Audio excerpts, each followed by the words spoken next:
Hey guys, tonight we're slowing down once again and drifting into a moment when an entire continent exhaled after decades of war.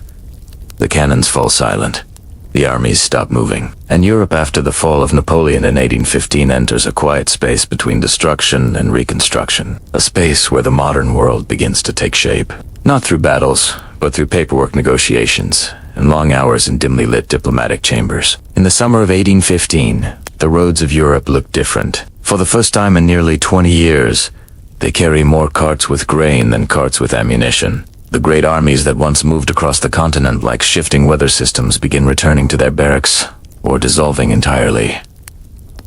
City gates close earlier. Market squares reopen, and Europe stands in a transitional moment.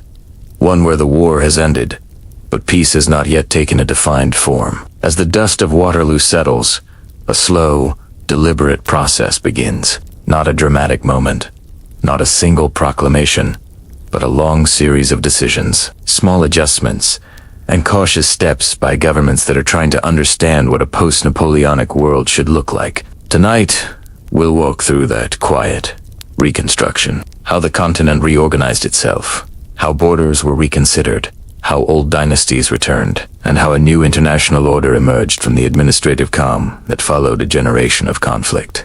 The days following Napoleon's final defeat bring an unusual stillness to Europe. The armies that once occupied valleys, bridges, and crossroads withdraw from the landscapes they shaped for years.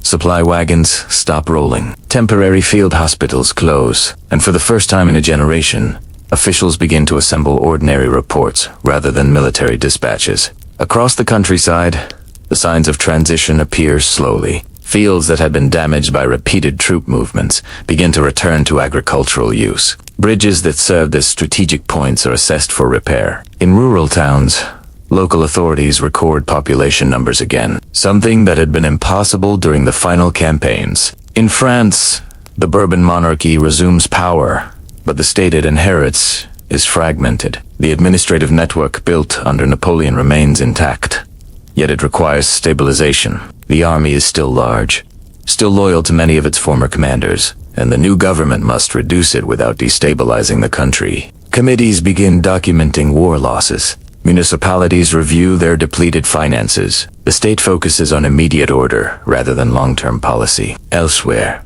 similar processes unfold. In Britain, the government evaluates the enormous military expenditures accumulated during years of coalition warfare. Plans begin for reducing naval operations, withdrawing temporary units, and shifting focus back to domestic concerns. But one priority remains constant, ensuring that no single continental power, including a restored France, gains enough strength to disrupt the balance again. Prussia starts to catalog the administrative changes introduced during the war. The recent military reforms, shaped by years of defeats and later victories, continue to influence discussions about the future structure of the state. The government aims to convert wartime mobilization into sustainable peacetime governance. Austria returns to its traditional diplomatic posture. Chancellor Metternich begins informal conversations with representatives of other states, even before any formal Congress is convened. Buildings in Vienna are quietly reassigned to house incoming delegations,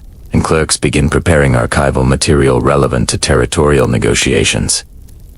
Russia, meanwhile, views the end of the war through a broader ideological lens. Emperor Alexander I speaks increasingly about moral principles, collective stability, and the need for a cooperative European order. Internal memoranda outline early concepts that will later contribute to the Holy Alliance, emphasizing unity and mutual restraint among monarchies. For several months, Europe functions in this subdued rhythm, each state managing its own recovery, yet aware that its decisions will soon intersect with those of its neighbors. This period does not produce treaties or definitive outcomes, but it creates the atmosphere in which a new continental structure can form. The war is finished, but the peace has not yet been built. The silence becomes the foundation on which the next stage will rise.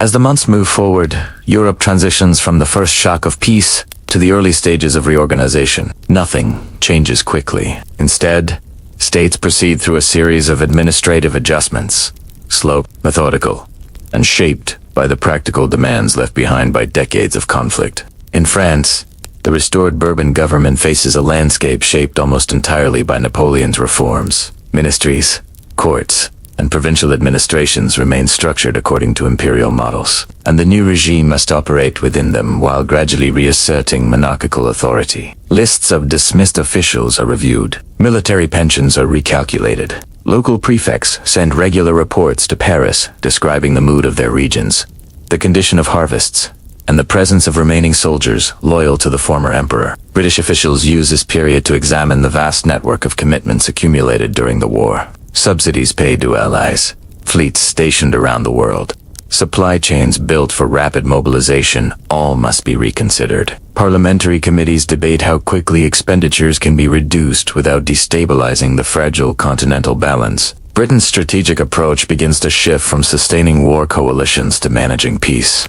Prussia, which expanded its territory during earlier phases of the conflict, now focuses on integrating those regions into a coherent administrative structure. Officials conduct surveys of land ownership, population numbers, and economic conditions. Military officers oversee the demobilization process, ensuring that soldiers return to their local communities with proper documentation and provisions. At the same time, conversations continue about long-term reforms to education, taxation, and military organization reforms that had begun under wartime pressures but now require peacetime oversight. In Austria, the imperial government prepares Vienna for diplomatic activity. Large residencies are gradually transformed into temporary offices. Guest accommodations are arranged for incoming representatives. Not all decisions are public, but internal correspondence shows an awareness that Austria's role will be to mediate, coordinate, and maintain stability among powers with competing interests. Russia approaches this stage with a combination of administrative planning and ideological framing. Troops stationed across Central Europe begin their slow return journey eastward. Military engineers record the condition of roads and river crossings along the way, noting which routes require repairs before winter. In St. Petersburg, discussions continue about the political future of Poland, which will become one of the central questions of the upcoming negotiations. Across the continent, similar processes unfold on a smaller scale.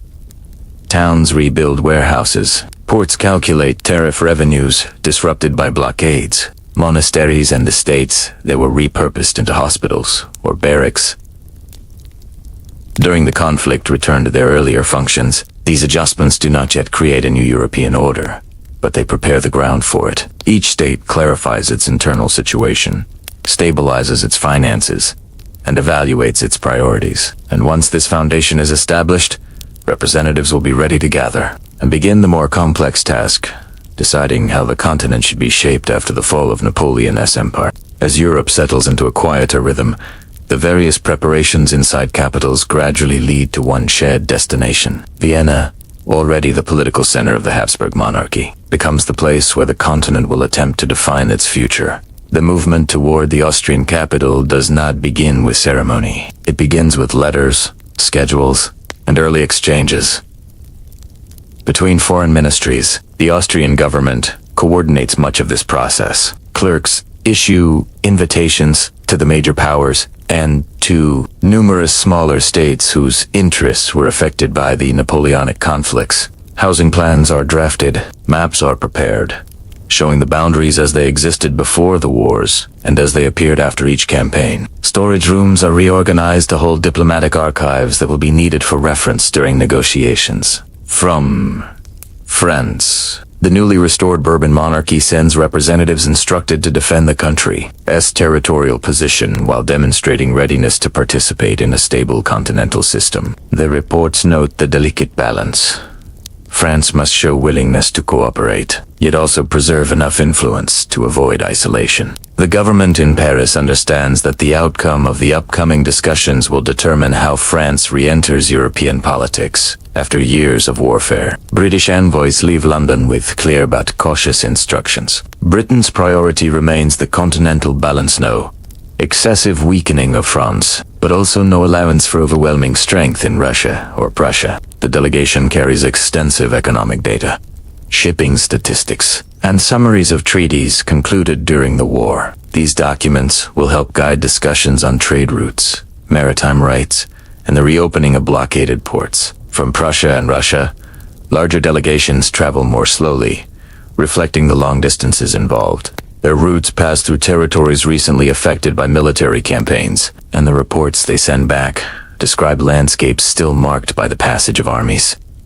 Damaged villages, fields not yet restored, and roads that require repair. These observations will later influence their arguments in Vienna concerning borders, compensation, and strategic security. Smaller states, to prepare to participate. Representatives from the German principalities, Italian regions, the Netherlands, and Switzerland begin assembling their own documentation. For them, the Congress offers an opportunity to secure recognition, clarify territorial claims, and negotiate administrative reforms that had been disrupted by the wars. Their presence ensures that the gathering will be not just a meeting of great powers, but a comprehensive attempt to stabilize the entire political structure of Europe. Billet Sumer, the movement of officials, clerks, interpreters, and advisors toward Vienna becomes noticeable across the continent. Inns along the major travel routes receive letters requesting accommodations. Carriages marked with diplomatic insignia appear more frequently at border crossings. Cities like Munich, Prague, and Brno serve as transitional stops where delegations rest before continuing their journey. Inside Vienna, the atmosphere shifts gradually. Streets near government buildings grow busier. Tailors, printers, and merchants begin responding to increased demand. Theaters and concert halls prepare for visitors who will remain in the city for months. Yet the core purpose of the gathering remains administrative and political rather than ceremonial. No treaties are drafted yet. No proposals are formally introduced. The city simply becomes the focal point of European attention. This quiet convergence marks the beginning of the continent's collective effort to shape the post-Napoleonic world. The war is behind them, but the structure of peace remains unwritten. Vienna will become the place where that structure takes form. When the delegates begin arriving in Vienna, the city is already shaped by decades of administrative experience. The Habsburg capital has long served as a center of European diplomacy, and its institutions are accustomed to hosting complex political discussions. Yet the task that lies ahead in 1815 is broader than any meeting in recent memory. It involves not only defining borders, but also establishing a durable framework for continental stability after nearly a generation of war. Preparations inside the city proceed steadily. Large government buildings near the Hofburg Palace are reorganized to accommodate the flow of documents that will accompany the negotiations. Clerks create inventories of treaties, territorial maps, census data, and correspondence that may be required. Storage rooms are repurposed to hold reference materials from earlier diplomatic congresses, including agreements dating back to the late 18th century. These archives will be consulted repeatedly as delegates review claims based on historical rights, dynastic succession, and previous international arrangements. Vienna's urban environment changes gradually as well. Carriages carrying members of foreign missions arrive at intervals, often accompanied by small groups of advisors. Inns and private residences adapt their spaces to provide temporary lodging. Markets adjust supply schedules to accommodate the higher demand expected during the months ahead. Local craftsmen receive commissions for work related to the upcoming gathering. Furniture repairs, copying instruments, and other professional services required by expanding administrative offices. Inside the Austrian government, Chancellor Clemens von Metternich oversees the coordination of the Congress with deliberate calm. He maintains ongoing communication with representatives of the major powers, ensuring that each delegation understands the general objectives of the meeting. Territorial settlement, reconstruction of legitimate monarchies, and the establishment of a system that would reduce the likelihood of another continental war. Although formal sessions have yet to begin, this correspondence demonstrates a clear awareness that the stability of Europe rests not only on agreements among states, but also on the perception that these agreements reflect a shared interest in order. As delegations settle into the city, their early activities remain largely internal. French representatives review materials demonstrating the administrative continuity of the state, emphasizing that France retains the capacity to function within the European system despite the upheavals of recent years. They compile lists of territorial regions lost or gained under Napoleon and prepare arguments for preserving France's essential integrity while acknowledging the need for international trust. British officials established temporary offices where they analyze economic reports concerning trade routes, maritime commerce, and the reopening of European ports. Since Britain's global network of markets depends heavily on continental stability, they prioritize documentation on tariffs, shipping volumes, and coastal security. These data will guide their position on the restructuring of states along the North Sea and Mediterranean coasts. Prussian delegates, aware of their country's expanding role, arrive with detailed surveys of regions gained earlier in the war, particularly the territories along the Rhine and within central Germany. Their internal memoranda discuss the strategic importance of these areas and the necessity of securing them against future French expansion. They also bring proposals for reorganizing the German states into a structure that promotes greater unity without threatening Austria's influence. The Russian delegation, one of the largest, occupy several buildings allocated by the Austrian government. Their documentation covers a wide range of topics: the political future of Poland, Russia's territorial claims in Eastern Europe, and the distribution of influence among the great powers. Russian officials also study correspondence from previous years that outlines the ideological perspective of Emperor Alexander I, whose vision of a morally based alliance will become central to the discussions that follow. While the major powers prepare their arguments, representatives of smaller states work to clarify their own positions. Delegates from German principalities, Italian duchies, the Netherlands, and Switzerland gather records demonstrating their administrative history, economic conditions, and territorial boundaries. For many of these states, the Congress is an opportunity to secure recognition and stability after years of occupation, annexation, and shifting allegiance. The atmosphere in Vienna remains orderly, despite the increasing number of delegates. There are no dramatic public events announcing the beginning of the Congress. Instead, the work progresses quietly through meetings in private residences, small offices, and informal gatherings. The absence of immediate ceremony reflects the nature of the task. The restoration of a continental balance requires patience, precision, and a willingness to proceed carefully after long years of instability. Within the city's administrative centers, clerks and cartographers begin organizing the materials that will be essential for negotiations. Maps are arranged by region, showing borders as they existed before the Napoleonic campaigns, and as they appeared after each round of treaties. Statistical tables summarizing populations, tax revenues, and agricultural output are prepared for review. These documents allow delegates to consider not only geographic boundaries, but also the practical implications of territorial changes. Vienna's cultural institutions also adjust to the presence of foreign representatives. Concert halls, theaters, and salons gradually become spaces where informal diplomatic exchanges occur. Although these gatherings are social in appearance, they provide opportunities for statesmen to observe one another's attitudes and to discuss general approaches before formal proposals are introduced. The distinction between social activity and political negotiation often becomes blurred, reflecting the interconnected nature of European diplomacy in this period. Despite the growing complexity of the environment, the central purpose of the Congress remains clear. Europe is attempting to construct a system that will prevent unilateral expansion, maintain balance among powers, and restore legitimate rule in areas destabilized by the Napoleonic Wars. The delegates understand that their decisions will influence the continent for decades, perhaps generations, and this awareness contributes to the deliberate pace of their preparations. By early autumn, Vienna operates as a coordinated center of information. Reports from various regions of Europe arrive regularly. Statistical summaries are updated. Diplomatic letters circulate between delegations.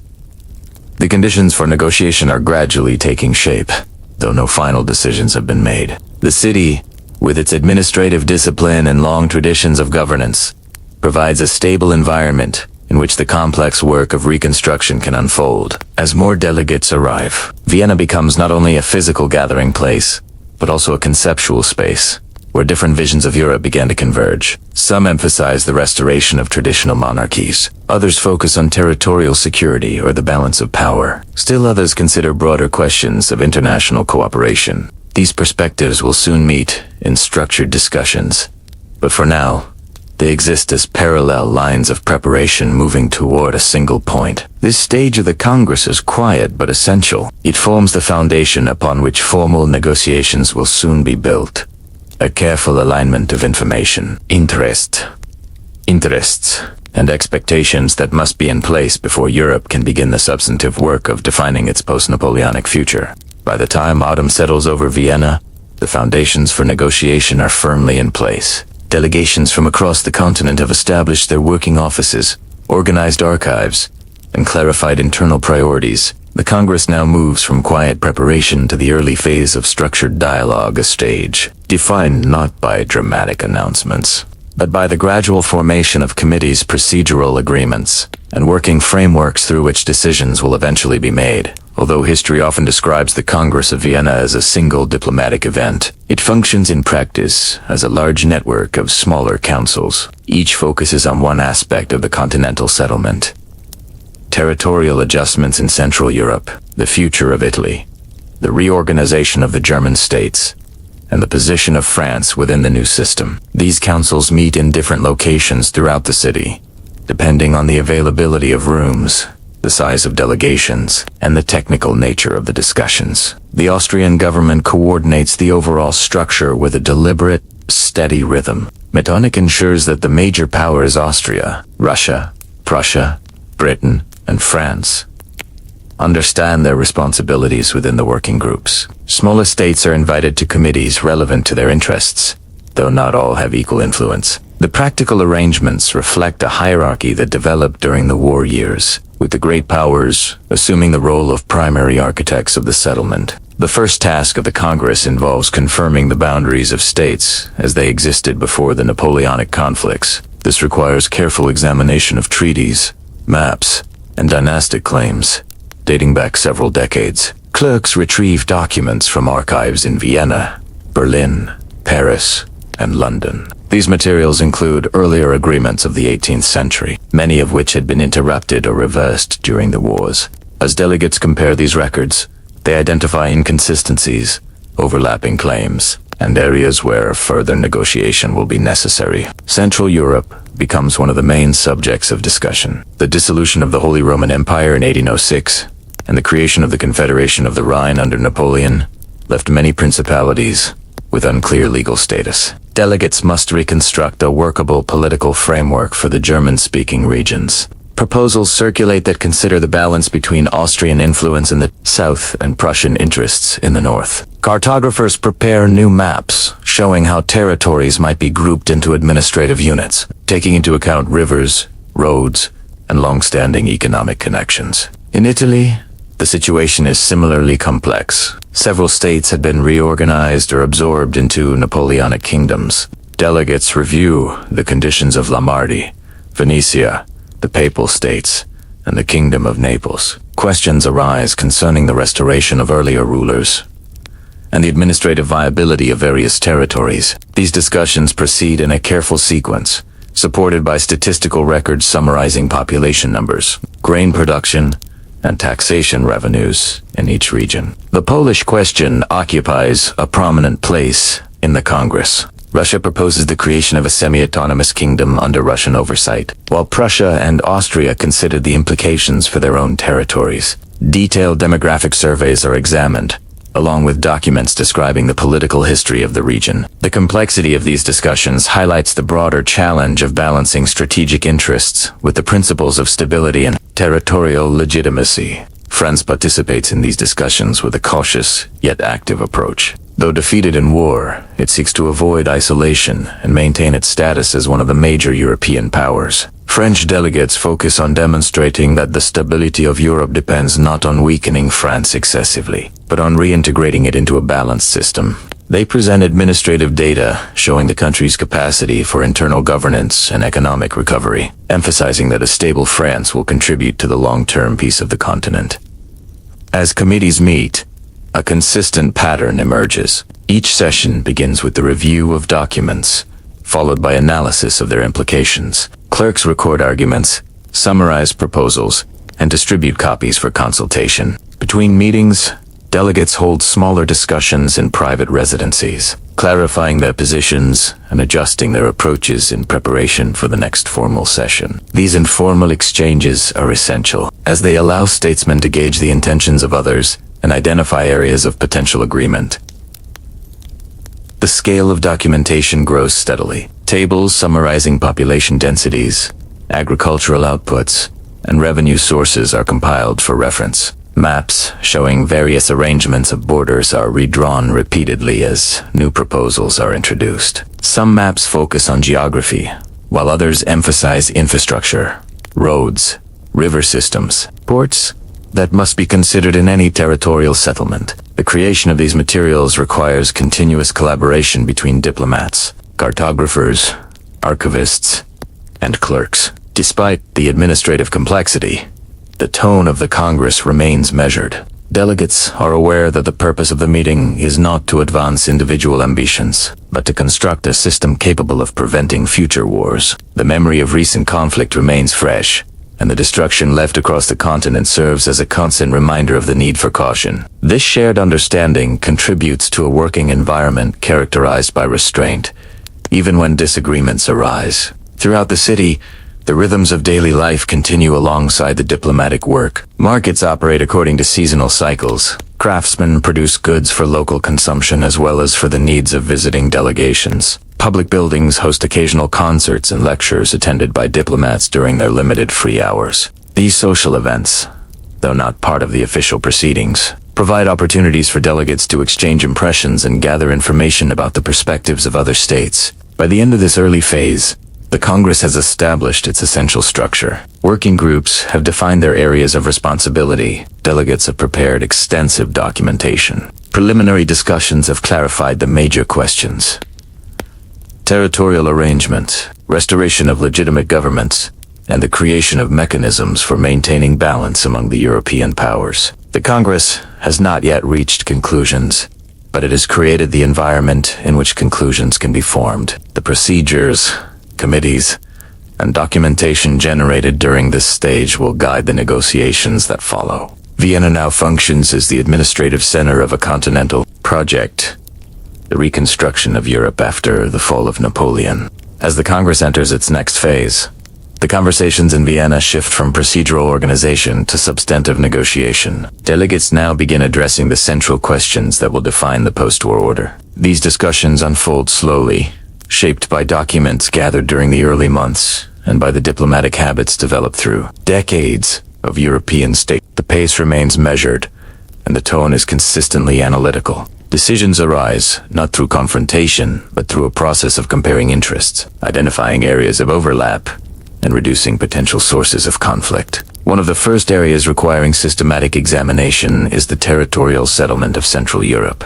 The absence of a coherent structure since the dissolution of the Holy Roman Empire has left the region without clear administrative boundaries. Delegates from Austria and Prussia present detailed proposals that reflect their strategic considerations. Austria emphasizes the need to maintain influence across the southern regions, while Prussia highlights its interest in consolidating authority along the Rhine and in northern Germany. Maps are placed side by side, illustrating routes of trade, military corridors, and the locations of fortresses built during earlier conflicts. These proposals do not aim to replicate pre-war structures. They incorporate elements of historical legitimacy while integrating practical requirements of the 19th century. Delegates analyze how proposed borders would affect transportation networks, taxation, and the movement of goods along major rivers. Reports summarizing toll revenues and agricultural production contribute to these assessments. No single map or document determines the outcome. Instead,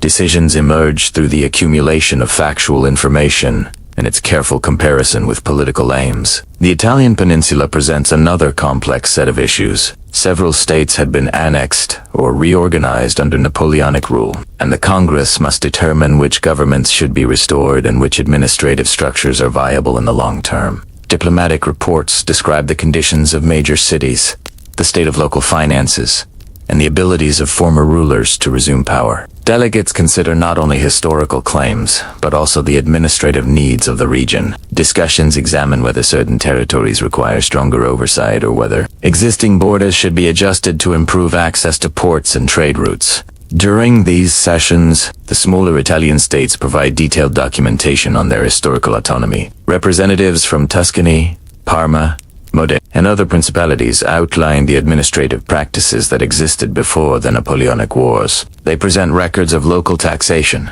legal codes, and market regulations. These materials help the Congress assess the viability of restoring pre-war governments and determining how these states will interact with larger neighbors. The Polish question requires sustained attention due to its political and strategic significance. Russia's proposal for establishing a Polish kingdom under its influence prompts careful evaluation. Delegates review demographic records, geographical surveys, and reports on the economic conditions of the region. Austria and Prussia express concerns about the implications for their own territories, and discussions focus on whether the proposed arrangement would disrupt the balance of power. As with other issues, the Congress proceeds through a methodical comparison of interests rather than rapid decisions. France participates in these debates with a focus on reintegration into the European system. Though defeated, the country aims to demonstrate that a stable settlement benefits from French involvement. French delegates provide data on border regions, economic activity,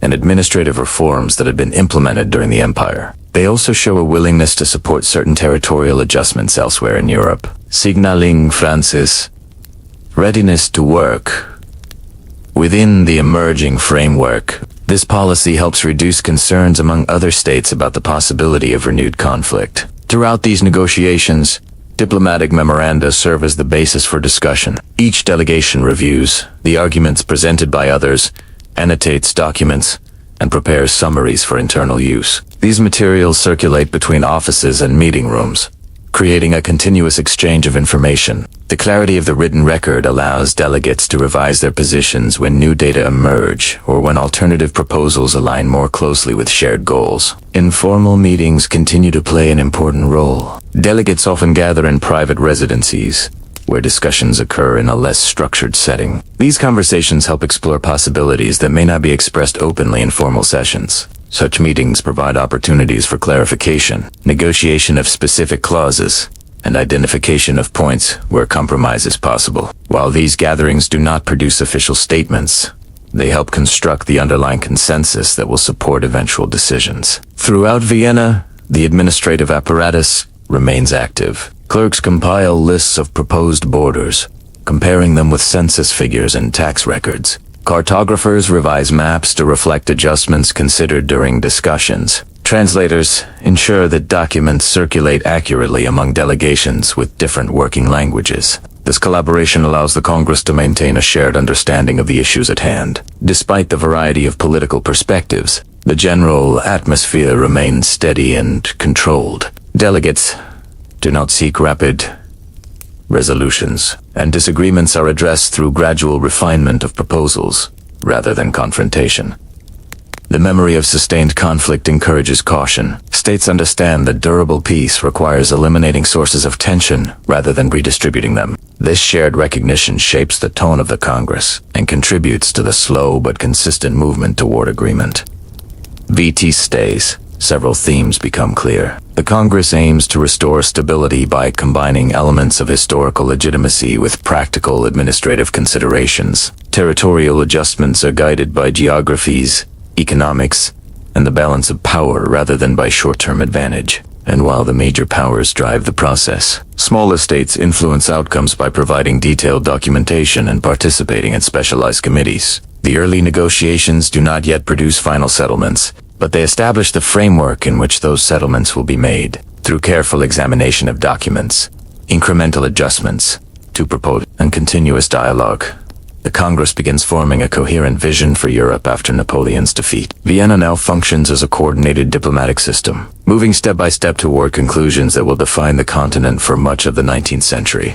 As the Congress moves deeper into negotiation, its discussions begin to coalesce into identifiable principles. The delegates no longer address territories as isolated issues. Instead, they start forming a coherent vision of Europe's geographic and political structure, one that balances historical legitimacy, strategic security, and administrative practicality. This gradual clarification marks an important transition in the Congress.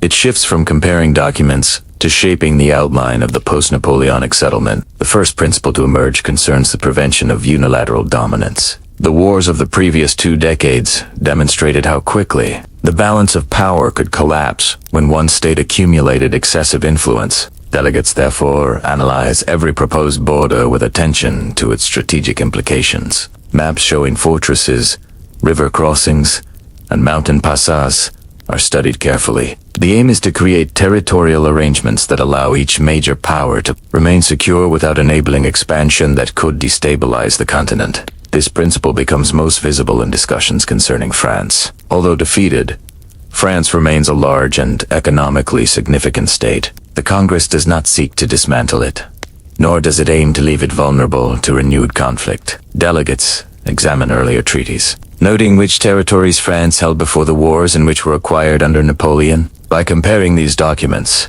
they begin outlining the boundaries France will retain. The goal is to restore equilibrium, to ensure that France is strong enough to remain stable but not strong enough to threaten its neighbors. The second principle involves restoring legitimate dynasties. Delegates review lists of rulers who were displaced during the Napoleonic period. These lists include monarchs from German states, Italian duchies, and the Iberian Peninsula. The Congress focuses on returning these rulers to their positions where possible, emphasizing continuity of governance as a stabilizing force. Documents summarizing genealogies, legal traditions, and succession rights circulate among committees. This material provides the basis for deciding which dynasties will return, and under what conditions. In many regions, restoration raises administrative questions. Some territories had been reorganized during the wars into larger political units, while others had experienced significant economic changes. Delegates examine whether restored governments possess the capacity to manage these territories effectively.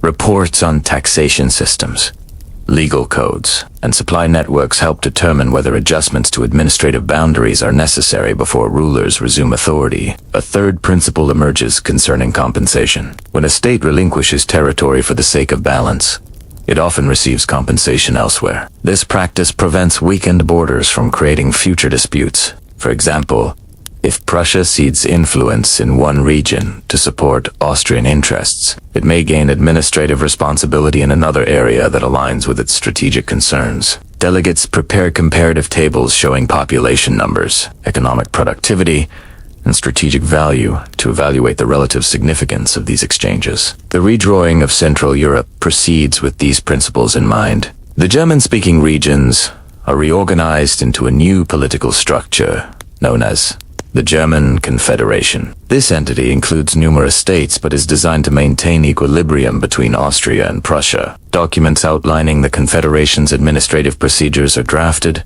reviewed, and revised.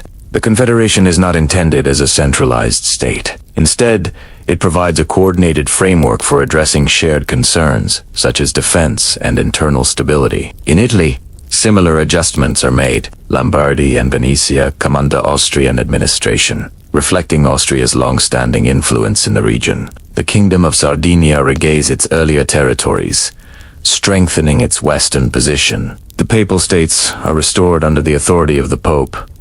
Delegates analyze shipping data, agricultural reports, and strategic maps to ensure the viability of these arrangements. Each decision reflects a combination of historical precedent and practical governance. The Polish question continues to require meticulous attention. After extended discussions, a compromise begins to emerge. Russia will oversee a Kingdom of Poland with internal administrative structures, while Austria and Prussia receive compensation in regions adjacent to their borders. Delegates review educational laws, judicial systems, and taxation practices in the proposed kingdom, ensuring that it remains stable while not disrupting the balance among the powers. The complexity of this settlement highlights the Congress's commitment to combining political aims with administrative feasibility. Smaller states also experience significant changes. The Netherlands is strengthened through the union of its northern and southern provinces. Switzerland receives recognition of its neutrality, supported by detailed documentation of its cantonal system. These decisions are based not on uniform principles, but on careful consideration of each region's unique administrative, economic, and geographic characteristics. During this phase, the Congress relies heavily on the technical expertise of its administrative staff. Cartographers produce increasingly precise maps, showing the effects of various proposals. Financial experts calculate revenues that will accompany territorial adjustments. Translators ensure that documents circulate accurately among delegates speaking German, French, Russian, Italian, and English. This collaborative process supports a shared understanding of the emerging settlement. Discussions continue in both formal and informal settings. Delegates meet in council chambers to present official proposals and during private gatherings to clarify intentions. These conversations help identify areas where certain states can adjust their positions without compromising core interests. The persistence of such exchanges contributes to the gradual formation of consensus, even on issues that initially seemed irreconcilable. Pilate, Winter, the principles shaping the redrawing of Europe are firmly established. The continent will be reconstructed according to a balance of power, with legitimate dynasties restored where possible, and territorial adjustments made with attention to strategic and administrative realities. This evolving agreement reflects not a single plan imposed by one state, but a shared effort to create a durable framework for peace. Europe is not yet fully settled. Several regions still require attention, and debates continue over the details of the confederations and border adjustments. Yet the outline of the post-Napoleonic world is now visible through the careful examination of documents, steady negotiations, and the structured work of committees. Vienna has begun to define the geographic and political landscape of 19th century Europe. While territorial questions occupy much of the Congress's attention, another process unfolds alongside them: the reconstruction of administrative systems across Europe. 20 years of war have reshaped governments, disrupted institutions, and altered the daily functioning of states. As borders gradually become clearer in Vienna, delegates also consider how administrative continuity can be restored in the regions most affected by the Napoleonic conflicts. This aspect of the settlement is less visible than redrawing maps, but it is essential to the long-term stability that the Congress seeks to establish. One of the central concerns involves the restoration of legal systems. Many territories governed by France during the wars adopted variations of the Napoleonic Code. Delegates examine whether these legal reforms should remain in place or be replaced by earlier local systems. Reports compare the administrative efficiency of both approaches. In some regions, the Napoleonic Code introduced standardized procedures that improved record keeping and simplified civil matters. Other regions, however, retained strong traditions of customary law. The Congress does not impose a uniform standard. Instead, it recommends that each state examine its own legal history and choose the system most compatible with its governance.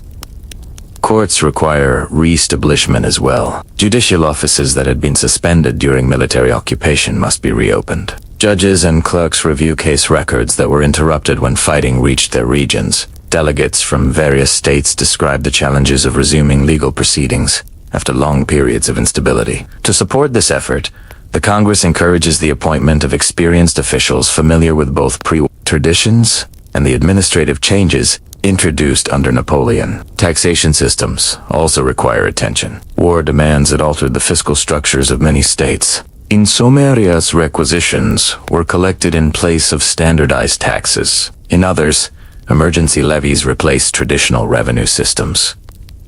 Delegates exchange reports detailing the fiscal conditions of their territories. These documents summarize outstanding debts, collapsed revenue sources, and the administrative capacity of different regions. The Congress aims to ensure that each state possesses a stable fiscal foundation before assuming responsibility for new territorial arrangements. Another significant aspect of administrative reconstruction concerns land ownership and agrarian policy. Large portions of Central Europe experienced shifts in land tenure during the wars. The states were seized, redistributed, or placed under provisional administration. Delegates examine cadastral surveys, detailed records of land boundaries, ownership, and productivity. These documents assist states in restoring property rights consistent with local law. The Congress does not intervene directly, but encourages accurate record keeping as a foundation for agricultural stability. Civil administration requires the reinstatement of provincial and municipal governments. Delegates from affected regions describe the damage to town halls, archives, and administrative complexes. Many of these buildings were repurposed during the war for storage, barracks, or hospitals. Their restoration is necessary for routine governance. Reports summarizing the state of these facilities guide decisions about financial support and administrative priorities. Communication networks also undergo reconstruction. Postal roads, which had been disrupted by shifting front lines, must be Delegates discuss the importance of restoring reliable communication across Europe, as it supports both domestic administration and international diplomacy. Some states present detailed maps of their pre-war postal systems, while others propose new routes that account for changes in territorial boundaries. The Congress also addresses the issue of returning soldiers. Demobilization requires careful planning to avoid economic disruption. Delegates exchange information on the number of soldiers returning to agricultural and industrial regions. Some states provide training programs to help veterans reintegrate into civilian work. Others offer temporary financial support during the transition. These measures serve to stabilize local economies and reduce the risk of unrest. Educational institutions form another area of reconstruction. Schools had been disrupted during periods of occupation or war. Delegates provide summaries of educational systems,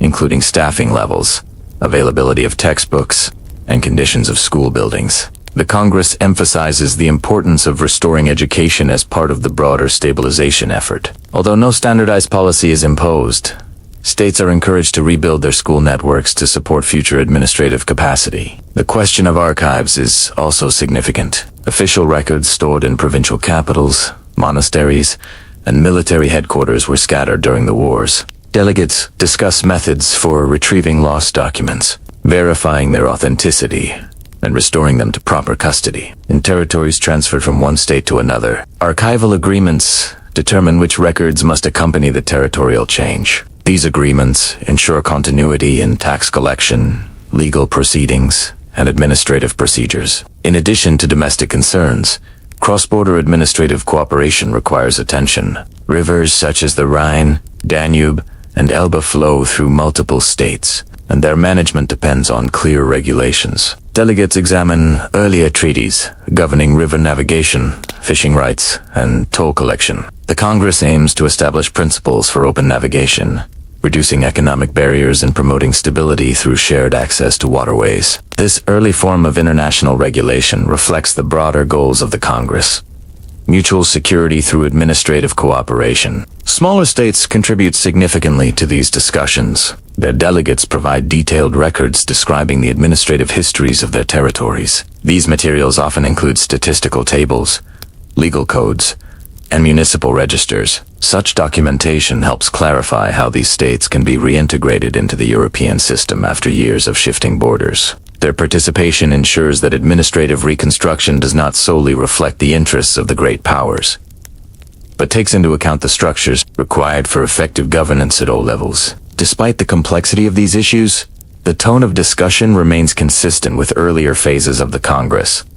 Decisions are not rushed. Delegates compare documents, revise proposals, and consult experts. The experience of prolonged conflict reinforces the importance of careful administrative planning. The aim is not only to restore the pre-war order, but to create a stable framework capable of supporting long-term peace. By the end of this stage, the Congress has clarified many of the administrative principles that will shape the post-Napoleonic settlement. States are encouraged to rebuild legal systems, restore fiscal stability, reinstate local governments, and re-establish communication networks. Though these measures do not attract the attention given to territorial negotiations, they form the practical basis of the European order that the Congress seeks to construct. The reconstruction of institutions proceeds steadily, ensuring that once territorial decisions are finalized, each state will possess the administrative capacity to govern effectively within the new continental arrangement.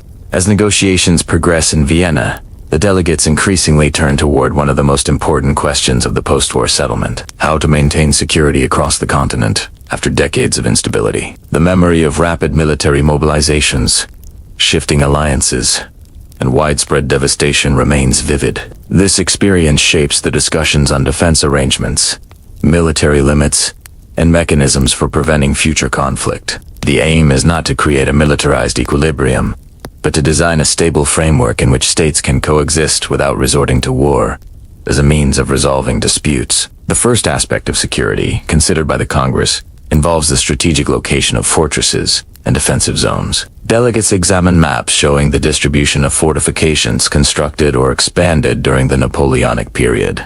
These structures had played a significant role in earlier campaigns, controlling river crossings, mountain passes, and key transportation routes. The Congress evaluates which fortresses should be maintained, which should be reduced, and which should be transferred to new territorial authorities. These decisions are based on a combination of historical precedent, regional needs, and the overarching principle of preventing any one power from gaining excessive military advantage. France's borders receive particular attention. Although the Congress seeks to reintegrate France into the European system, it also considers how to protect neighboring states from potential future aggression. Delegates review the geography of northeastern France, including the river systems and road networks that facilitated earlier campaigns. The goal is to ensure that defensive capabilities are distributed in a way that supports long-term stability. At the same time, the Congress avoids imposing conditions that would undermine France's internal cohesion. The aim is not to weaken the country, but to create a balance that discourages unilateral expansion. In the Low Countries,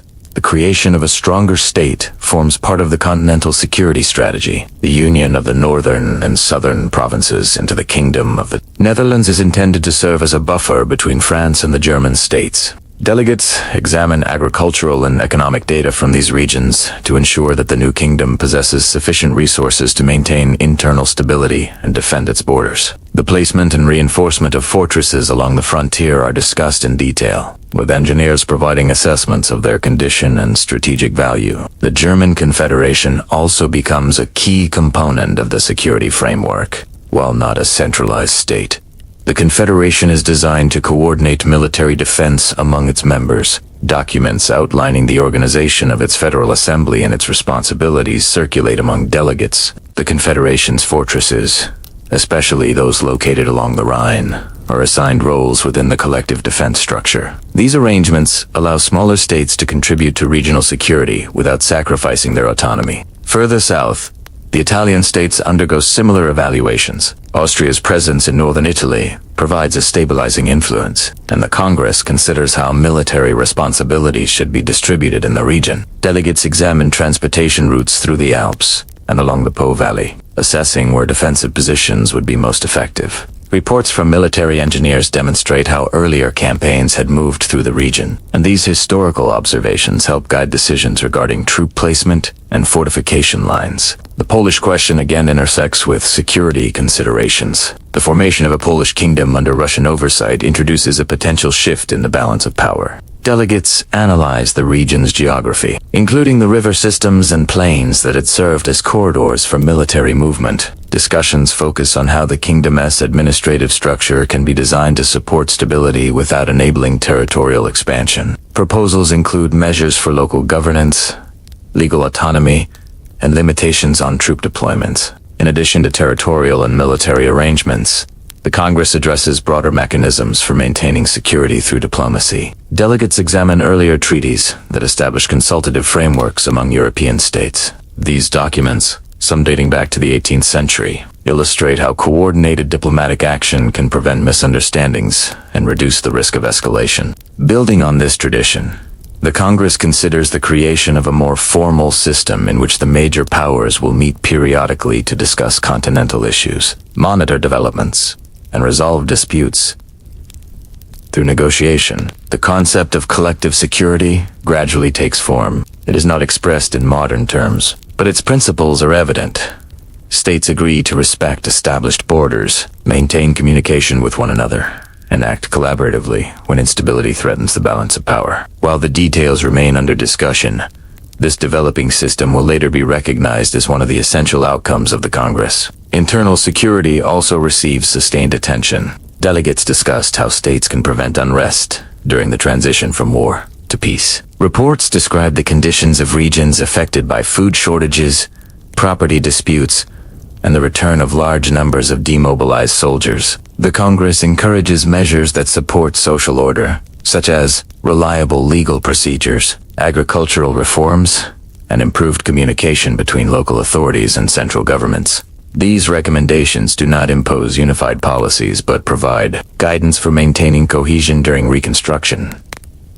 Commercial security forms another part of the discussion. Delegates examine how tariffs, river navigation rules, and port regulations can reduce economic tensions among states. The Congress promotes standardized practices for trade along the Rhine, Danube, and other major waterways. These measures are designed to support economic recovery while reducing competition that could destabilize relations among neighboring states. Throughout this stage, the tone of negotiation remains consistent. Delegates analyze detailed documents, review historical precedents, and test various proposals against the overarching goal of stability. Military engineers, cartographers, and financial experts contribute their assessments, ensuring that decisions are based on practical considerations as well as diplomatic objectives. The process remains calm, methodical, and grounded in the desire to avoid repeating the cycle of conflict that had defined the previous decades. By the end of this phase, the outlines of the European security system are clearly visible. It will rest on three pillars: balanced borders, coordinated diplomatic consultation, and administrative measures that support internal order. These elements, though not yet formalized into treaties, begin to form a coherent foundation for a long-term peace. Vienna now moves closer to defining not only the shape of Europe's territories, but also the mechanisms through which Europe will manage its stability. The Congress approaches the point where negotiations will shift from clarification to decision, where discussions will transform into agreements that shape the continent for the remainder of the 19th century. As Europe approaches a clearer territorial and security arrangement, attention shifts increasingly to economic recovery. Years of conflict had reshaped trade patterns, disrupted production, and weakened fiscal systems across the continent. The work of the Congress of Vienna therefore includes not only political settlement, but also the reconstruction of economic networks, essential for long-term stability. This effort, though less visible than diplomatic negotiations, becomes one of the central components of the post-war order. The reopening of trade routes forms one of the first priorities. Blockades, shifting front lines, and the redirection of resources toward military operations had disrupted commerce from the Iberian Peninsula to the Baltic. Delegates examine reports prepared by merchants, port authorities, and customs officials describing the condition of major trade corridors. These documents outline which ports remain functional, which river systems require clearing, and where market towns have lost capacity due to wartime damage. The Congress uses this information to understand where economic recovery can begin and where additional support is needed. River navigation receives sustained attention. The Rhine, Danube, and Elbe constitute major commercial arteries, linking inland regions to the sea. Delegates review earlier treaties regulating navigation rights and toll collection along these waterways. The aim is to reinstate principles that ensure open access and predictable tariffs. Cartographers present maps showing navigational obstacles, such as damaged locks and silted channels, while engineers provide assessments of necessary repairs. This combination of technical and diplomatic work forms the basis for restoring efficient river transport. Maritime trade also requires discussion. The wars had disrupted shipping in the Mediterranean, North Sea, and Atlantic. Delegates examine data on shipbuilding capacity, port infrastructure, and coastal defenses. Reports indicate which harbors are ready to resume large-scale operations, and which require reconstruction. The Congress encourages cooperation among coastal states to standardize port regulations, reduce delays, and ensure safe passage for merchant vessels. The economic condition of France receives particular scrutiny, as its recovery plays a significant role in the broader stability of Europe. Delegates analyze tax records, industrial output, and agricultural production from various regions of the country. These documents provide insight into France's ability to sustain internal governance and maintain constructive relations with neighboring states, while France's resources remain substantial. The Congress seeks to ensure that its recovery does not translate into renewed expansion. The aim is equilibrium rather than constraint. In the German states, economic reconstruction is closely tied to political reorganization. The creation of the German Confederation provides a framework for reducing internal trade barriers. Delegates examine reports describing the complexities of tariffs among the numerous principalities. Simplifying these arrangements is seen as essential for restoring economic vitality. Proposals circulate regarding standardized tolls, shared weights and measures, and coordinated customs policies. Although these ideas require further development, the Congress recognizes their role in promoting stability through economic integration. Italy presents another set of economic challenges. The peninsula's varied regions experience the war differently, and their recovery depends on distinct local conditions. Delegates review agricultural surveys from the Po Valley, shipping data from Genoa and Venice, and industrial reports from Lombardy. These materials inform discussions about the administrative arrangements that can best support economic growth. Austria's presence in northern Italy provides one avenue for stabilizing the region's commercial networks, while the restored governments in central and southern Italy must rebuild infrastructure damaged during the conflict. In Eastern Europe, the economic implications of the Polish settlement require careful examination. Delegates assess the region's agricultural output, trade connections to the Baltic and Black Sea, and the administrative capacity of local institutions. Ensuring that the new Polish kingdom can sustain itself financially is a central concern. Reports describe the condition of roads, bridges, and markets in the region, highlighting areas where investment will be necessary to maintain stability. The Congress also discusses the issue of public debt. Many states accumulated substantial debt during the Napoleonic Wars, financing military campaigns through loans and emergency levies. Delegates exchange data on the size and structure of these debts, as well as the fiscal policies used to manage them. While the Congress does not impose specific economic reforms, it encourages states to adopt practices that will reduce financial instability. These discussions emphasize the need for reliable tax systems, transparent accounting, and cautious budgeting. Local economies require attention as well. War had disrupted rural production, altered trade patterns, and reduced labor availability in many regions. Delegates examine reports from provincial administrators describing harvest conditions, market activity, and the state of crafts and industries. These documents reveal both the resilience and the vulnerabilities of local economies. In some areas, recovery begins quickly as trade routes reopen and populations return to agricultural work. In others, reconstruction will take longer due to extensive damage or the loss of skilled labor. The Congress also recognizes the role of infrastructure in economic recovery. Roads, bridges, warehouses, and canals require repair after years of military use. Delegates discuss the importance of coordinated planning, especially in regions where borders have changed. Proposals include multi-state cooperation on river engineering, standardized toll systems on major highways, and shared maintenance responsibilities for infrastructure spanning multiple jurisdictions. Throughout these discussions, the tone remains consistent with earlier phases of the Congress: calm, analytical, and deliberate. Delegates base their arguments on statistical reports, commercial records, and technical assessments rather than political rhetoric. This method reflects the broader shift in European governance during the early 19th century, where administrative expertise becomes increasingly central to by the end of this stage, the outlines of Europe's economic recovery are visible. Trade routes are reopening, fiscal systems are being rebuilt, and infrastructure plans are taking shape. While much work remains for individual states, the Congress establishes the conditions necessary for economic stability across the continent. This stability will support the political and territorial arrangements agreed upon in Vienna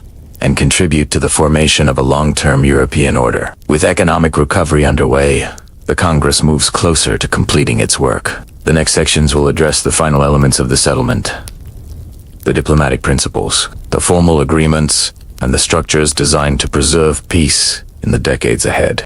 As economic and territorial questions move steadily toward resolution, the Congress begins forming the diplomatic framework that will govern Europe beyond the immediate aftermath of the wars. This stage of the negotiations focuses not on borders or institutions, but on the principles that will guide interaction among states. Delegates now address how Europe will manage its internal relations, communicate during periods of tension, and coordinate responses to developments that could undermine stability. The result is a gradual emergence of a system grounded in consultation, balance, and mutual recognition. The first element of this diplomatic framework involves the regularization of communication among the major powers. Throughout the wars, misunderstandings and unilateral decisions had often escalated conflicts. Delegates therefore consider methods for ensuring that states remain informed about one another's concerns. Documents from earlier centuries, including treaties outlining consultative mechanisms, are reviewed for reference.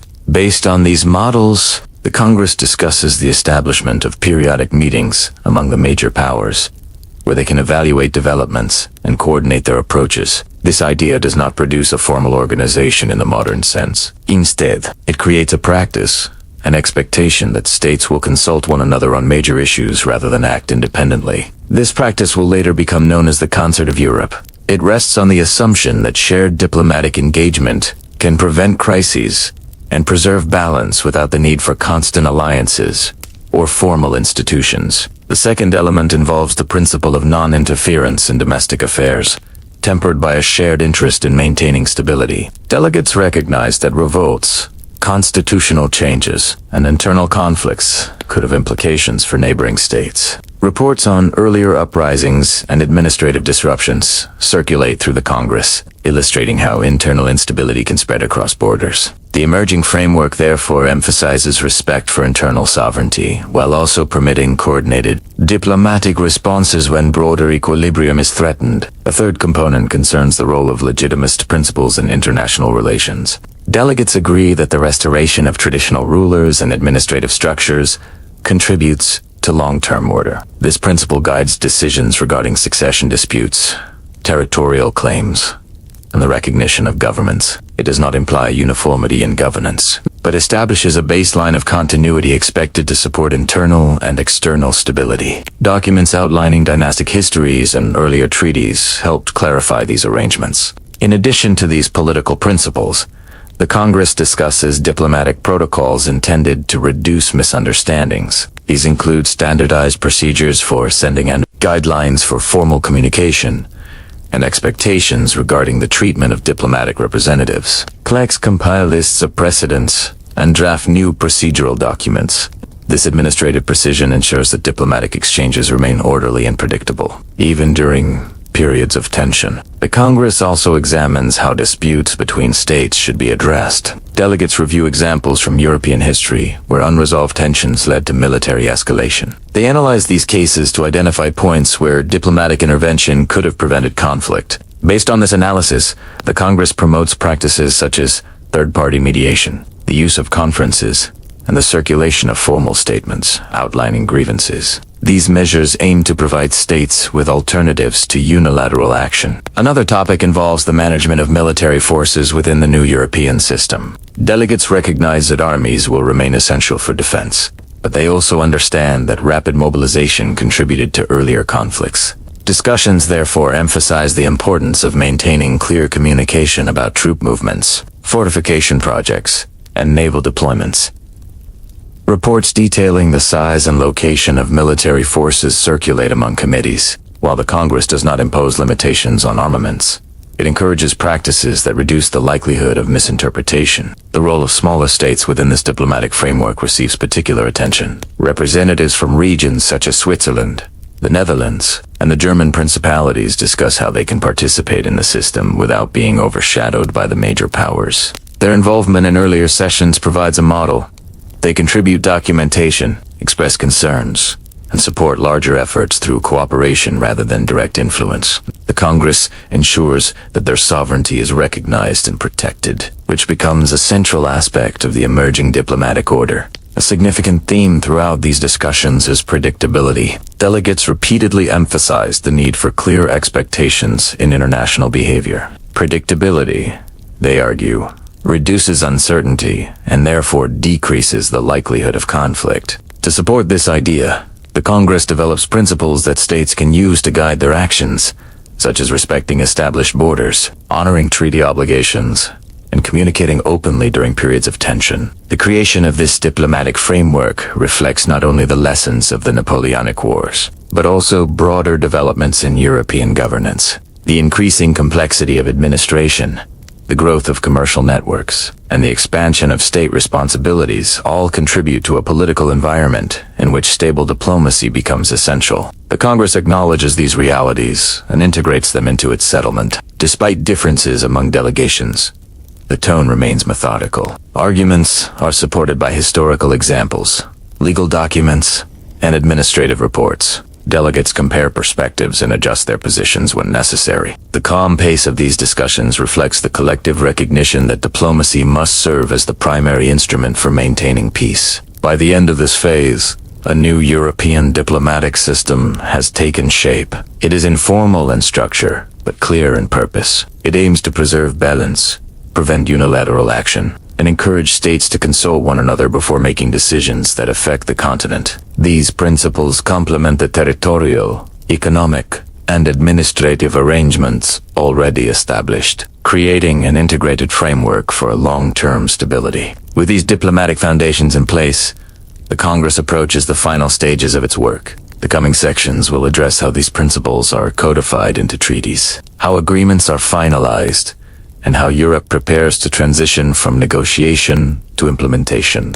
As the principles of territorial settlement, security, and diplomacy become increasingly clear, the Congress enters its most technically demanding phase: the conversion of negotiated understandings into formal treaties. This process requires meticulous attention to detail. Every clause must match its intended meaning. Every border description must correspond to geographic reality. Every obligation must be defined precisely enough to prevent future disputes. The careful work of translation, verification, and legal codification becomes the mechanism by which the results of months of negotiation take permanent form. The subcommittees responsible for drafting the treaties meet regularly in Vienna's administrative buildings. Each delegation assigns experienced legal experts, translators, and clerks to this stage of the process. Their task is to express complex agreements in clear and consistent language. Because the Congress involves states speaking multiple languages,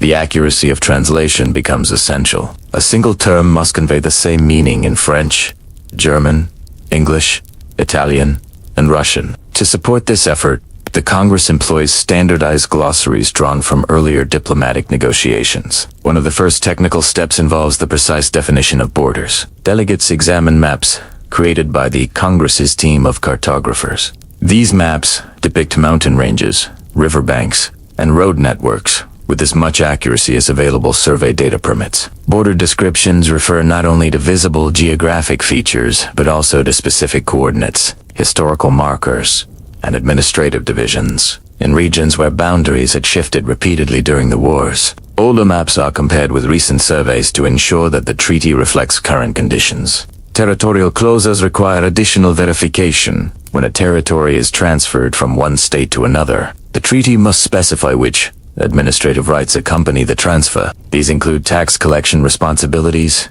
judicial authority, and control over military installations. Delegates review inventories of public buildings, fortresses, and government archives within the affected regions. These inventories help ensure that transferred territories remain functional within their new administrative frameworks.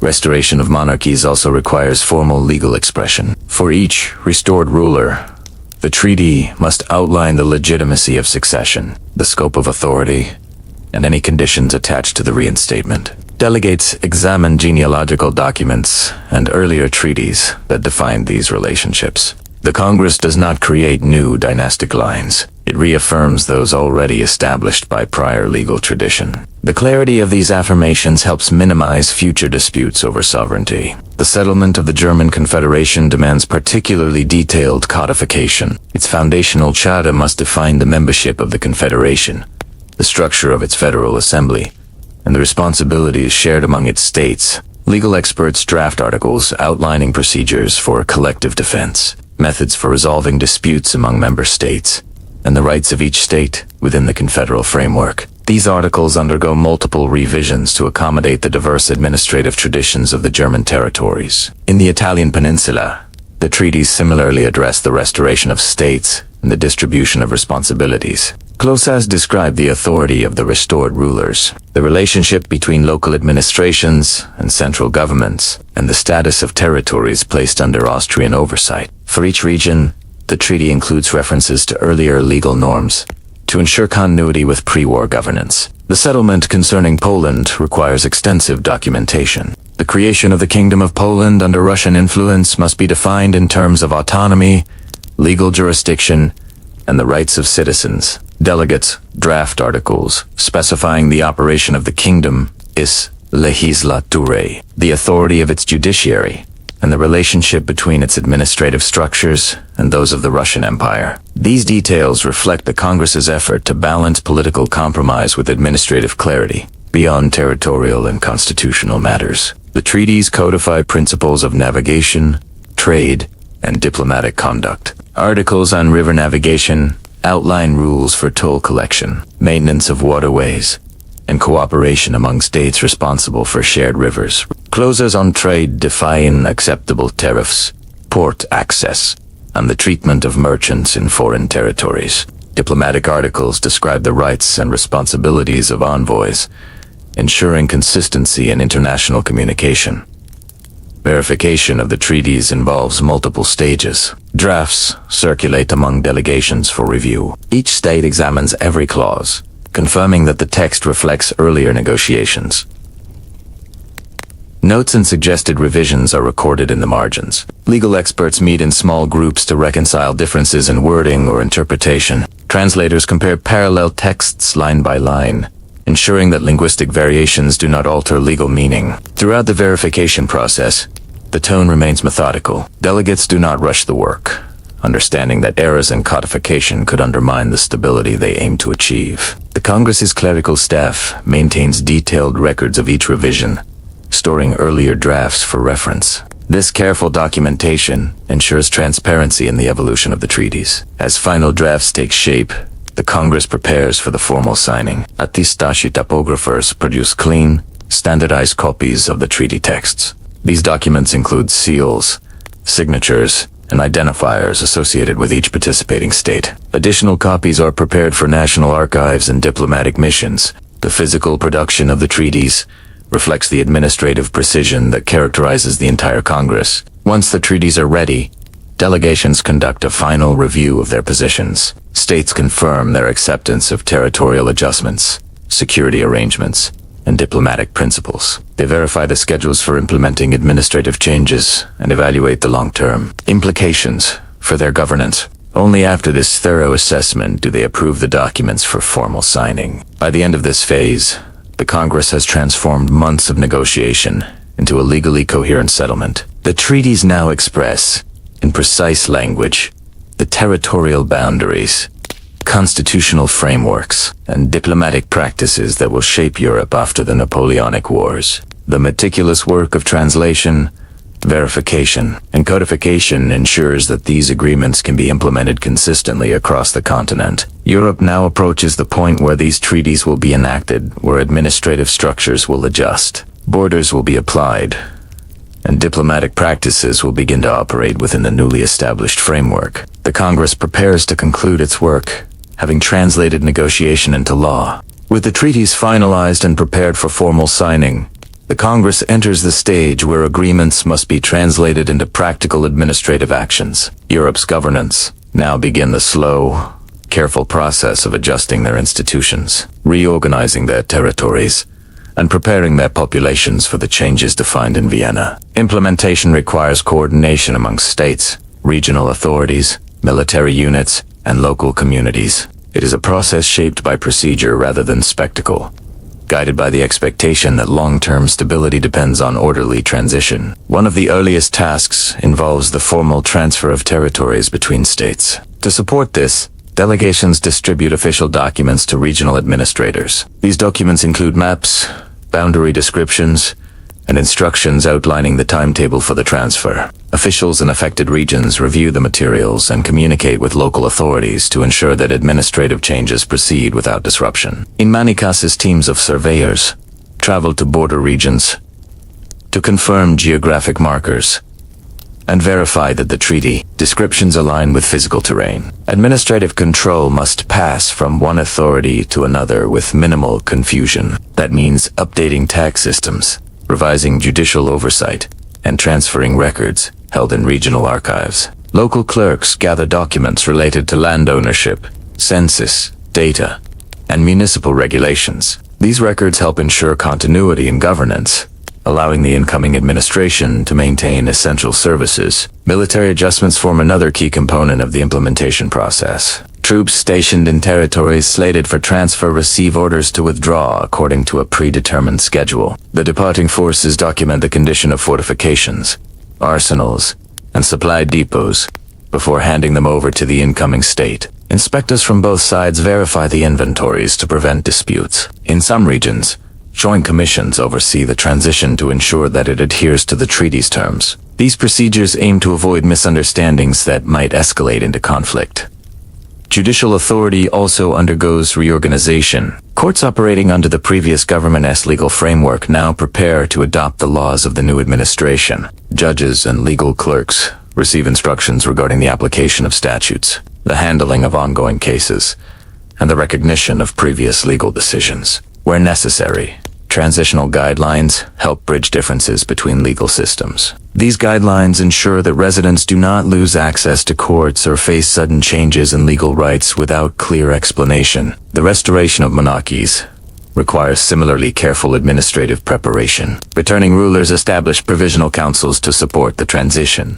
These councils review taxation policies, land tenure arrangements, and local governance structures to determine which pre-war systems should be reinstated and which should be adjusted. Restored administrations must reintegrate regions governed by different authorities during the Napoleonic period. The goal is to create continuity between past governance and the present settlement, without producing administrative gaps. In the German territories, the implementation of the German Confederation takes shape through the formation of the Federal Assembly. Representatives from each member state travel to Frankfurt, where the Assembly will meet. Their initial responsibilities involve reviewing the Confederal Charter, establishing procedural rules, and defining the means by which states will communicate and cooperate. Administrative teams gather documents from various principalities to ensure a consistent understanding of obligations. The creation of the Assembly marks a shift from wartime alliances to structured peacetime cooperation. In Italy, restored states undertake a similar process of integrating their administrative systems. Officials compare pre-Napoleonic legal codes with those introduced during French administration. Some Napoleonic reforms,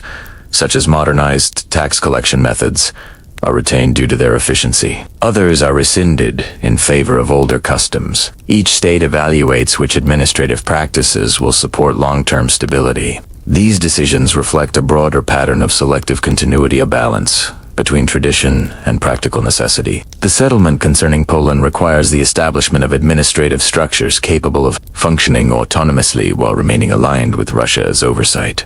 Officials draft instructions for local governance, judicial procedures, education policies, and military recruitment. These administrative foundations support the kingdom's internal stability, even as its broader political position reflects compromises made at the Congress. Adjustments also take place along Europe's major rivers. States responsible for shared waterways form committees to implement the navigation regulations defined in the treaties. These committees oversee maintenance of river channels, management of tolls, and coordination of trade policies. They also develop procedures for resolving disputes involving commercial vessels. The focus is on ensuring consistent navigation practices, supporting economic recovery after years of disruption. Diplomatic practices undergo their own transition. With the codification of principles governing envoys, states establish new training procedures for their diplomatic staff. These procedures emphasize consistency in communication, adherence to protocol, and the careful maintenance of records. Embassies revise their guidelines for correspondence, ensuring that diplomatic language aligns with standards set by the Congress. These adjustments aim to create a stable framework for peaceful interaction among states. Public communication plays a practical role in the implementation phase. Governments issue announcements explaining territorial changes, tax adjustments, and administrative Local authorities prepare summaries of new regulations for distribution to communities. These communications focus on clarity, aiming to prevent confusion during the transition. In regions experiencing major changes, administrators hold meetings with local officials to answer questions and outline next steps. Economic activity also requires adjustment. Merchants must adapt to new trade regulations, and port authorities revise their procedures to comply with international navigation standards. Banking houses review policies related to currency exchange in regions where territorial realignment will affect monetary circulation. Agricultural communities adjust to new systems of taxation or land registration. These changes unfold gradually, supported by administrative guidelines that emphasize stability. Implementation also involves the integration of consular services. States designate officials to oversee the rights of their citizens living abroad. These consuls coordinate with local authorities and host states to ensure that the settlements, diplomatic provisions are applied consistently. They provide support for commercial activity, monitor legal disputes involving their nationals, and maintain records of cross-border interaction throughout the process. The overall goal remains consistent: to transform the Congress's agreements into functional, administrative structures capable of supporting long-term peace. Officials monitor progress, report difficulties, and adjust procedures as necessary. This phase does not draw public attention. It lacks the ceremonial visibility of diplomatic negotiations or treaty signings. Yet its significance is fundamental. Without effective implementation, the settlement would remain theoretical rather than practical. By the end of this stage, most territorial adjustments are complete. Administrative systems have been reorganized, and states have begun operating under the frameworks defined in Vienna. The Congress now approaches its final acts to formal signing of the treaties and the gradual dispersal of delegates whose work has shaped the continent's future. As the administrative transition progresses across Europe, the Congress itself enters its concluding phase. The most complex negotiations have been completed. Territorial arrangements have been defined, institutional structures established, and agreements on navigation, diplomacy, and the status of states formalized. What remains are the procedures that convert these collective decisions into final, legally recognized documents. This stage is deliberate and precise, shaped by a commitment to clarity and uniformity. The drafting commissions begin by assembling all articles agreed upon during months of discussion. Each article is reviewed to ensure that its language aligns with previous sections, avoiding contradictions or ambiguities. Teams of clerks check references to geographic boundaries, treaty dates, and legal precedents. They cross-reference earlier drafts, confirm corrections, and prepare the text for translation into the agreed diplomatic languages, primarily French, with supplementary translations into German, Italian, and English for internal use. Representatives from the major powers review the final text line by line. Their task is not to reopen debates, but to ensure that the written document accurately reflects the outcomes reached during negotiation. When discrepancies appear, usually the result of early drafts not updated after later discussions, delegations collaborate to revise the wording. These adjustments remain procedural rather than political, reflecting the Congress's emphasis on consensus during its final phase. Parallel to this work, archivists compile the supporting documents that will accompany the treaty: boundary maps, statistical tables, memoranda on navigation regulations, and summaries of administrative reforms for individual states.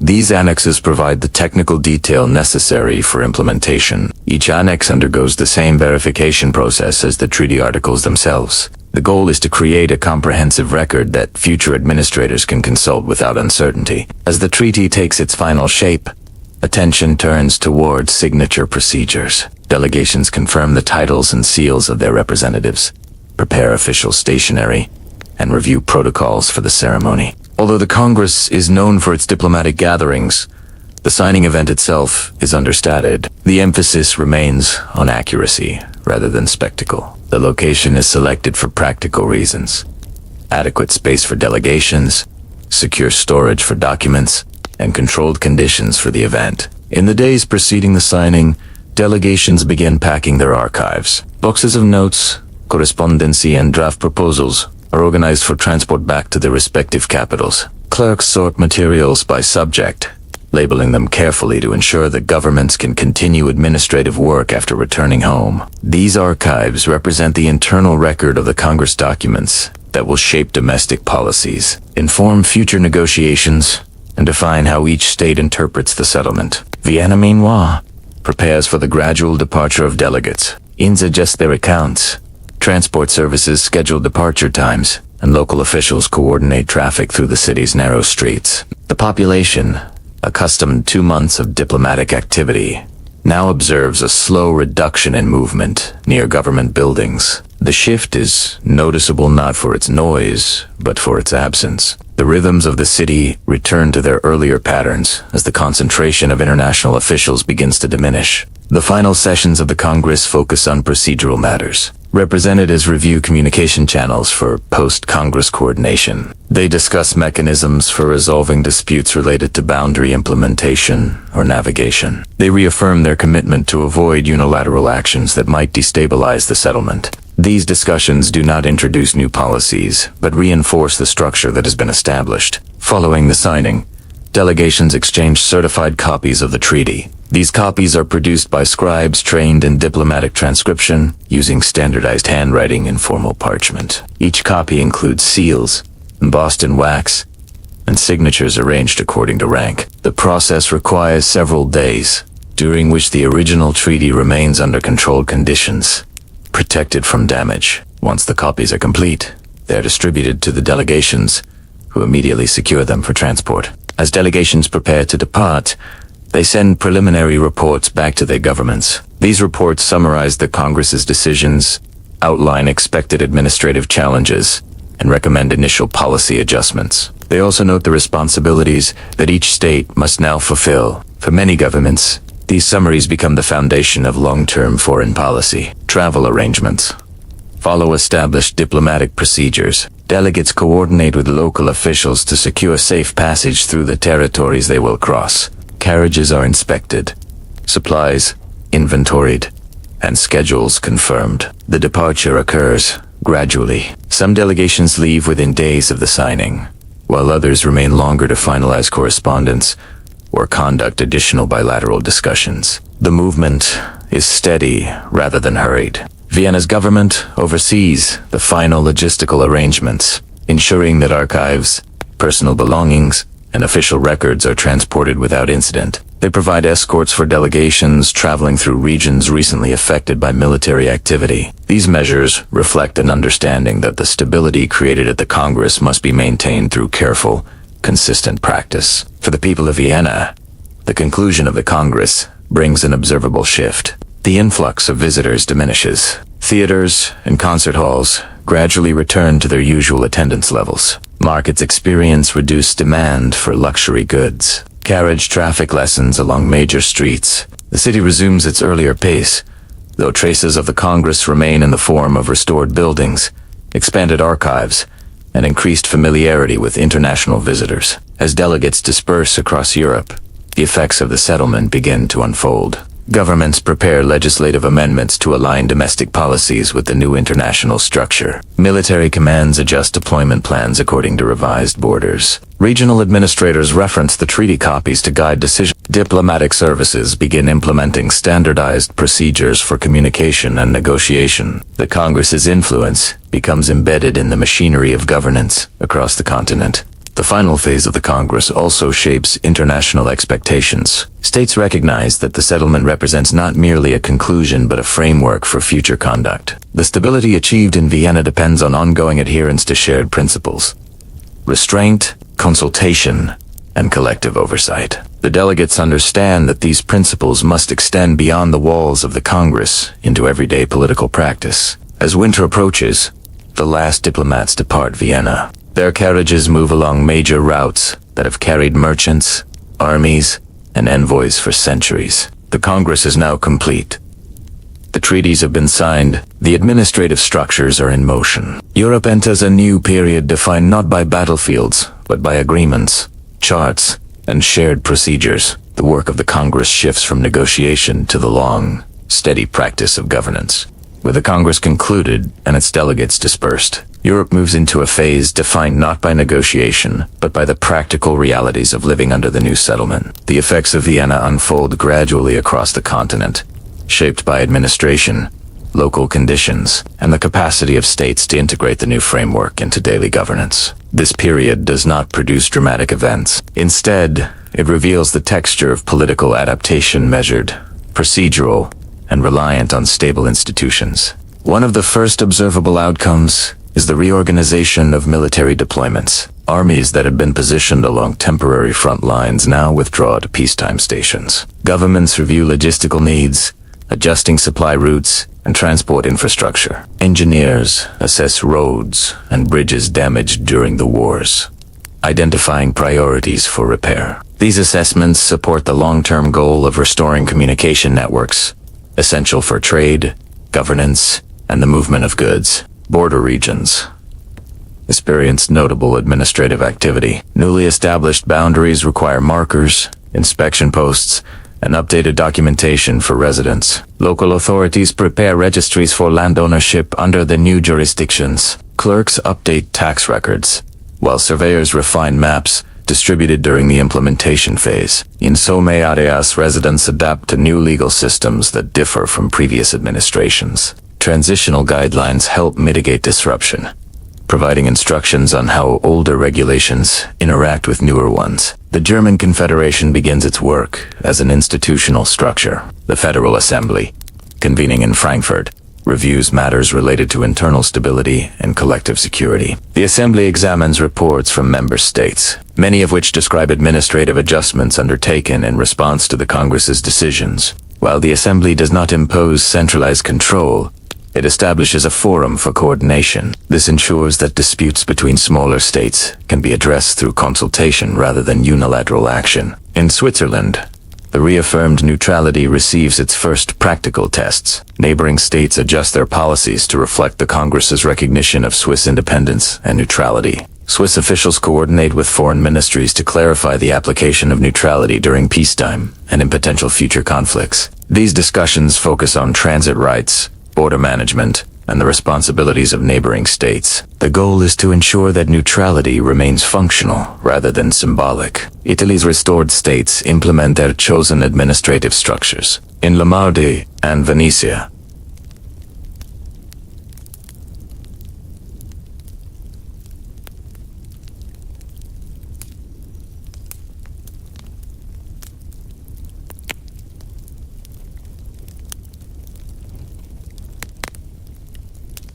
officials integrate the provinces into the administrative hierarchy of the Habsburg monarchy. This involves revised taxation systems, updated legal codes, and the introduction of new administrative offices. In the Papal States, authorities review the balance between civil and ecclesiastical administration. They assess which Napoleonic reforms may be retained for efficiency while maintaining traditional structures. France's reintegration into the European system proceeds steadily. The Bourbon monarchy implements the conditions of the settlement, focusing on restoring administrative continuity after years of conflict. Ministries review financial obligations incurred during the war, working to stabilize public accounts. Foreign policy shifts from wartime alliances to structured cooperation within the continental framework. France's diplomatic staff, guided by the new protocols established in Vienna, builds channels of communication with neighboring states to reduce the likelihood of misinterpretation or tension. In the Netherlands, the unification of the northern and southern provinces requires administrative coordination. Regional differences in law,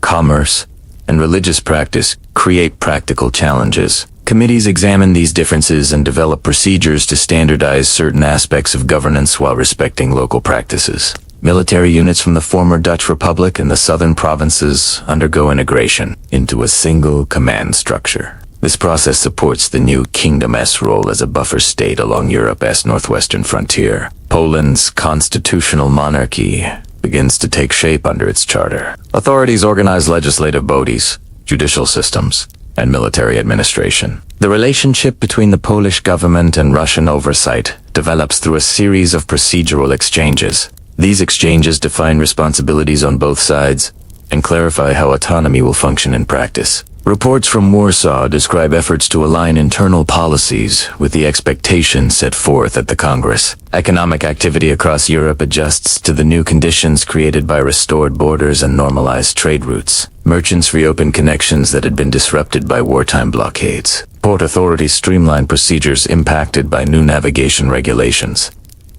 Banking houses assess credit markets and adjust financial strategies to accommodate post-war reconstruction. Agricultural regions experience renewed demand as urban centers recover from shortages caused by prolonged conflict. Diplomatic practices stabilize under the standardized guidelines established at Vienna. Embassies provide regular updates to their governments, detailing negotiation procedures, protocols, and the interpretation of international agreements.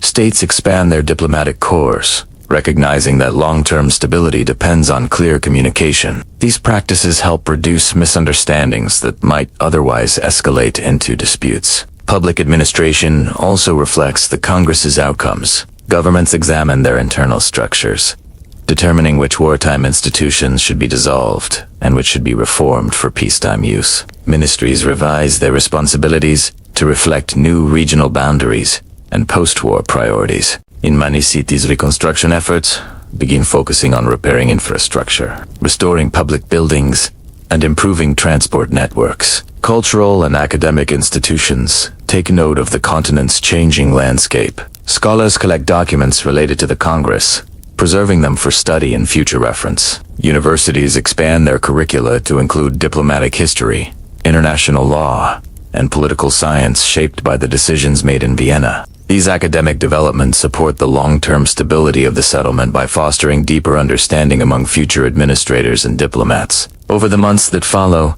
reports from various capitals describe steady progress. They outline adjustments made to border enforcement, diplomatic communication, military organization, and legal integration. While not all challenges are resolved immediately, the overall pattern reflects a continent moving toward a more stable order. The emphasis remains on procedure, consultation, and the careful fulfillment of commitments. By the end of this early implementation period, the settlement has become part of the fabric of European governance. The treaties no longer function only as diplomatic documents. They operate as reference points for daily administrative decisions, military planning, commercial activity, and legal interpretation. The Congress's work begins to influence not only the structure of states, but also the expectations of governments regarding cooperation, restraint, and collective responsibility. Europe enters a new phase in which the choices made in Vienna shape the direction of the continent for decades.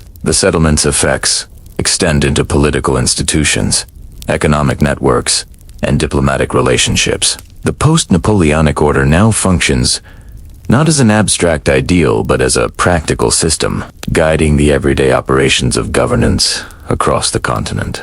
When the last delegations leave Vienna and the documents are stored in government archives across Europe, the settlement begins its true existence. It moves from negotiation tables into ministries, border stations, courtrooms, and military headquarters. It becomes part of the slow machinery through which states govern themselves and interact with one another. The Congress does not eliminate conflict. It does not resolve every territorial question or administrative difficulty, but it establishes a framework that shapes European politics for decades. Across the continent, leaders operate within boundaries, defined not only by maps, but by expectations formed in Vienna, expectations of consultation, restraint, and coordinated adjustment. The great powers maintain regular communication, referencing the treaty structure when addressing disputes. Smaller states find clearly defined positions within the continental order. The German Confederation provides a system for discussion among its members. Switzerland's neutrality becomes a practical feature of regional stability. The Italian and Dutch territories adjust to their renewed administrative identities. Economic life gradually recovers. Trade routes reopen. Ports adopt standardized regulations, and river navigation proceeds under shared rules. Diplomatic correspondence becomes more formalized, guided by principles refined during the Congress. Military planning adapts to new borders, and strategic calculations shaped by the settlement. In this environment, Europe experiences a prolonged period of relative stability. The framework created in Vienna does not prevent later crises, but it influences how states respond to them. The settlement becomes a reference point for future agreements, and a model for balancing power without immediate recourse to war. The Congress concludes long before its effects fade. Its decisions remain embedded in institutions, legal codes, and diplomatic practice. Through these structures, the settlement continues to guide European governance, demonstrating how a negotiated order can endure when translated into consistent administrative practice.